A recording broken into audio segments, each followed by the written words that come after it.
राधे राधे। राधे राधे महाराज जी। महाराज जी, जब हम लोग पूरी ईमानदारी से अपने काम अपने रिश्तों को निभाते हैं, उस मेहनत का फल नहीं मिलता, फिर भी हम पूजा पाठ करते हैं पूरे दिल से, बट महाराज जी कभी कभी विश्वास टूट आप जाता है। हमें बताओ, अभी खेती बोओगे तो आज ही रोटी दाल उसकी पालोगे क्या? किसका प्रश्न है? अभी खेती बोओगे, गेहूं बोओगे तो आज ही रोटी बना लोगे क्या उसकी? कितनी पूजा पाठ करते हो, कितना जप करते हो, कितना ध्यान करते हो, लेकिन पीछे जन्मों के जो किए हुए पाप कर्म है, उनका जो बनकर प्रारब्ध है, उसको कौन भोगेगा? पीछे की फसल अभी खाओ और अभी की फसल आगे मिलेगी। संत महात्माओं की तुलना में तुम कितना भजन करते हो? तुम्हारे पास तो और भी कर्तव्य कर्म है, और भी व्यवहार है।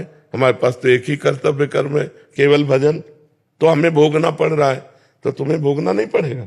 अगरबत्ती धूप बत्ती लगाती हो, इससे तुम्हें भगवान में अश्रद्धा हो जाती है, तो भगवान को नौकर समझा है क्या?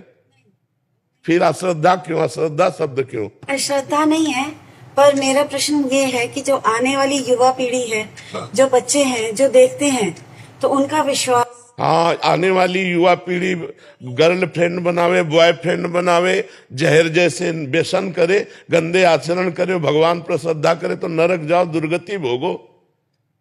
अगरबत्ती लगाने से हमारा प्रारब्ध बदल जाएगा? इतनी बड़ी तपस्या है, पाप किए हो तूफान जैसा, पहाड़ जैसा, और अगरबत्ती के धुआं से पहाड़ उड़ाना चाहती है, उड़ जाएगा क्या? पाप करते समय सोचते हैं भ्रूण हत्या, गर्भ हत्या, बलात्कार, चोरी चोरी, नाना प्रकार के पाप करोगे, जब वो फलीभूत होंगे तब श्रद्धा करो भगवान पे, अश्रद्धा करो, भोगना पड़ेगा तुम्हें। अगरबत्ती लगाओ चाहे धूप बत्ती लगाओ, अवश्य में भोक्तव्यम कृतम कर्म शुभाशुभम। समझ में आ रहा है ना? यह इतना भजन करो कि अपने प्रारब्ध को विध्वंस कर दो, तब देखो।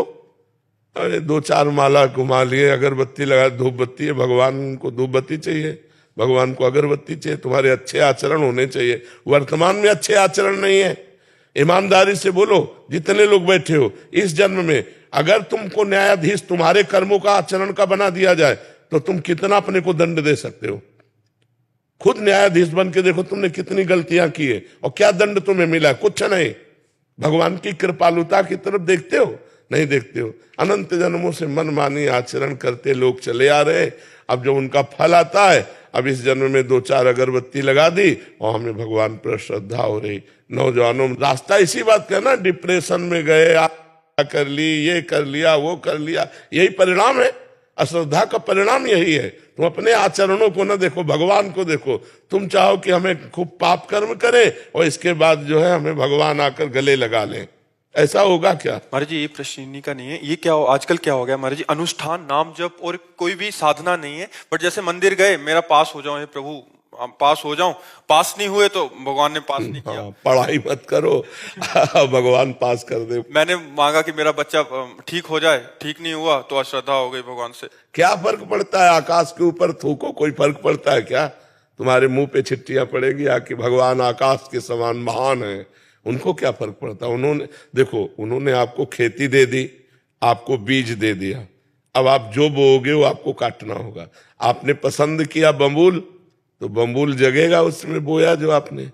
दाक्षुआरा बोओगे तो दाक्षुआरा बोते हो, बम्बूल चाहते हो, दाक्षुआरा ये कैसे मिलेगा?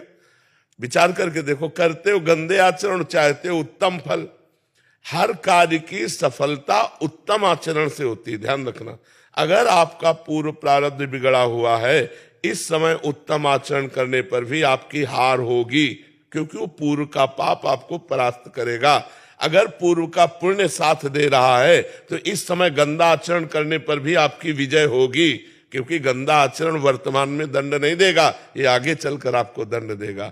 अच्छा आचरण आपको वर्तमान में सुख नहीं देगा, ये आगे चलकर सुख देगा। वर्तमान में आपका प्रारब्ध आपको दुख सुख देगा। मनुष्य जन्म दुख सुख भोगते हुए अच्छा कर्म करने के लिए मिला है। हमें यहाँ भगवान से किसी भी तरह की श्रद्धा और अश्रद्धा का विषय नहीं लाना चाहिए। हाँ, श्रद्धा का विषय यह है कि ऐसी परिस्थितियों में भी भगवान हम टूटे नहीं, हम आपके कृपा बल से इन दुख सुख को सहते हुए सही आचरण से चले। जैसे पांडवों का राज्य छिन गया, यहां तक कि पत्नी भी दांव में लग गई, लेकिन वो धर्म से च्युत नहीं हुए। 12 वर्ष का वनवास, 1 वर्ष का अज्ञातवास, लेकिन धर्म से च्युत नहीं हुए। ये भगवान की कृपा। उन्होंने कभी भगवान को नहीं कोसा। हम लोगों की क्या आराधना है, बेमतलब भगवान पर श्रद्धा श्रद्धा की बातें करते रहते हैं। भगवान क्या है, महान है, वो एक महान पावर है। आप अब देखो, बिजली को गाली दो, कनेक्शन सही हो ना, आपके बोर्ड में बिजली आ रही है, आपने 2 तार ऐसे लगाए और वो कनेक्शन सही नहीं हुआ, अब ऑन ऑफ करते रहो, बल्ब सही है, तार भी सही है, प्लग भी सही है, बोर्ड में बिजली है, लेकिन वो ऑन नहीं होगी, जलेगी नहीं। क्यों? कनेक्शन सही नहीं। वो पावर है, परमात्मा पावर है, उससे सही कनेक्शन करो, सही आचरणों के द्वारा, पवित्र भोजन, पवित्र आचरण, पवित्र विचार, पवित्र नाम जप करते हुए, तो देखो आपके अंदर पावर आ जाएगा। बड़े से बड़े दुख को मुस्कुराकर सहोगे और जय बोलोगे, अश्रद्धा नहीं होगी, जय बोलोगे। देखो ठाकुर हरिदास जी चैतन्य महाप्रभु के परिकर में हरे कृष्ण 3 लाख नाम जप करते हैं। यवन बादशाह को काजियों ने भर दिया तो उनको बंदी बना लिया गया और कहा गया कि आप यवन कुल में जन्मे हो, तो उनको सजा दी गई 22 बाजारों में कोड़े मार मार करके उनको मृत्यु दंड। कोड़ा जब लगता तो कहते हरि बोल, जय हो प्रभु आपकी। यह भक्ति, यह भक्ति। हरे कृष्ण बोल रहे हैं, भगवान का नाम जब, ये कोई अपराध है? और दंड उसका क्या है? 22 बाजारों में मार कोड़े मृत्यु दंड। लेकिन हरि बोल, जब जल्लाद कहते हरि बोल कहता है तो मुस्कुरा देते, तूने भी हरि बोल कहा ना, तेरा भी कल्याण हो जाएगा। जो वास्तविक भगवान के पावर से जुड़ गए हैं, देखो देखो ये है पावर। प्रहलाद जी को आग में रखा जा रहा है, जय श्री हरि। यहाँ हमारी क्या है, हमारी छोटी सी बात नहीं बनी, हमारे कर्म के अनुसार तो हम भगवान पर श्रद्धा कर ले। ये नौजवानों की आज जो बुद्धि बिगड़ रही ना, ये अश्रद्धा के कारण ही तो बिगड़ रही। अगर वो श्रद्धा करके माता पिता के चरण छूते, श्रद्धा करके अध्यात्म को स्वीकार करते, तो ना तो व्यभिचार में जाते, ना व्यसन में जाते, अपनी पढ़ाई को पढ़ते, अपने कर्तव्य को पूरा करते, अच्छे नंबर लाते।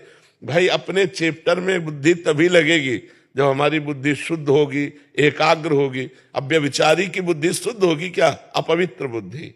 व्यभिचारी की बुद्धि एकाग्र होगी क्या? नहीं, चंचल बुद्धि। व्यभिचारी की बुद्धि व्यसन रहित होगी क्या? नहीं, नशेबाज। तो नशेबाज, व्यभिचारी और चंचल बुद्धि वाला किसी भी चैप्टर को कंठस्थ नहीं कर सकता, किसी भी विषय में सफल नहीं हो सकता। ये लोग